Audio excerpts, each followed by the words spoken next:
நல்லா பொரியுது. இப்போ நம்ம அடுத்தது கருவேப்பிலையும் போட்டுடலாம்.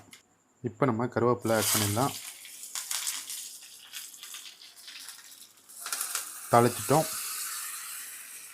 நமக்கு சூப்பரான ஒரு சட்னி ரெடி ஆகிடுச்சு. இப்போ நம்ம கிண்டி விட்டுங்க.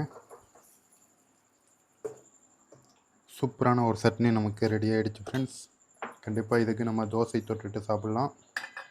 எப்படி இருக்குன்னு டேஸ்ட் பண்ணி பார்ப்போம். சுண்டைக்காய் சட்னியை இந்த முருங்கைக்கீரை தோசைக்கு தொட்டுட்டு சாப்பிட போகிறோம். எப்படி இருக்குன்னு பார்ப்போமா? வேறு லெவலில் டேஸ்ட்டாக இருக்க போது.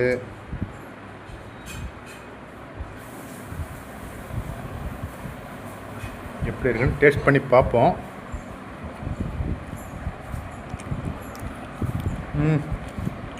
அருமையாக இருக்குது.